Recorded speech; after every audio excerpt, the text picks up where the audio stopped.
ये 70 साल की आजादी ये सब धोखे में चली गई, कुछ नहीं मिला। सब लेने वाले आए और देने वाला कोई नहीं आया।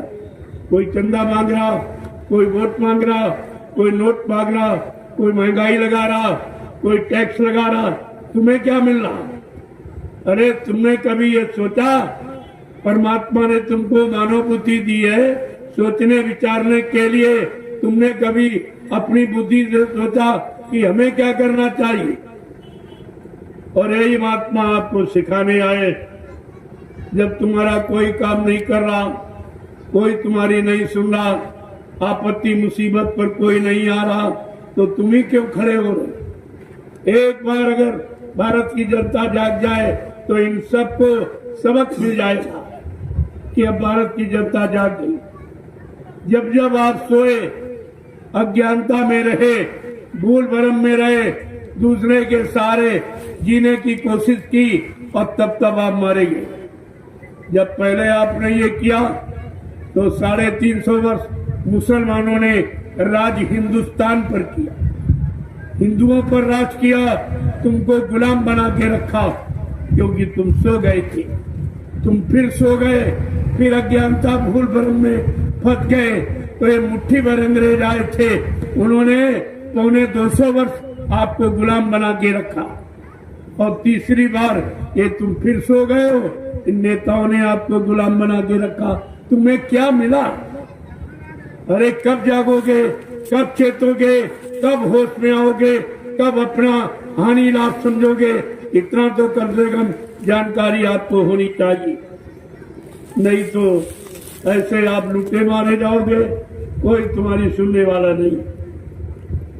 आपने देखा एक छोटी सी बीमारी आई थी जिसका नाम कोरोना था। बाबा जी ने बहुत पहले बताया था, 6 नवंबर 1986, ये तारीख लिख लो, कोई नहीं बताएगा। बाबा जी ने 6 नवंबर 1986 को ये संदेश में कहा कि बच्चा, अगर तुमने मेरी बात न मानी, तुम सपरिवार शाकाहारी न हो पाए, अच्छे नेक भले ईमानदार चरित्रवान न बन पाए, तो कुदरत की तरफ से एक ऐसी बीमारी आ रही जिस बीमारी का नाम है कोरोना। क्या ना करो तो बीमारी नहीं आएगी, अगर करना नहीं बंद करोगे तो बीमारी जरूर आ जाएगी। तो कहा बच्चा, अंडा मत खाना, ये मुर्गी का मासिक धर्म। कितनी गंदगी है। जब आपकी घरवाली मासिक धर्म महीने में होती है तो आप 5 दिन उसके हाथ का भोजन नहीं करते, उसको आप छूते नहीं हो कि तमाम तरह की बीमारियां आ जाएंगी। वो बीमारी का वक्त होता है। तो ये घर में परहेज करना आप सीख गए, परिवारों में सीख गए, लेकिन जो मुर्गी का ये मासिक धर्म अंडा जो खिलाया जा रहा, इसके बारे में किसी ने नहीं सोचा। ये सब पढ़े लिखे विद्वान, ये बड़े बड़े डॉक्टर ये भी नहीं जान पाए कितनी बड़ी गंदगी है, जितनी गंदगी के खाने से मन भोगी, विलासी और कामी बन जाएगा। क्योंकि मुर्गा एक दिन में कितनी मुर्गियों पर क्रॉस कर जाता, इतना बड़ा कामी होता है। वो अंडा या उसका मांस खाने से तुम कितने बड़े कामी और कुकर्मी बन जाओगे कि तुमको नरकों में जाना पड़ेगा। ये तुम्हारे अंदर सूझबूझ नहीं रही, खान पान अपना नहीं समझ पाए, सब अपना खान पान जानती। ये तुम्हारे जानवर दरवाजे पर बनने वाले गाय भैंस बकरी, अगर इनको आप चारा न दो तो अब इनको मांस खिलाएगी, ये खाएगा?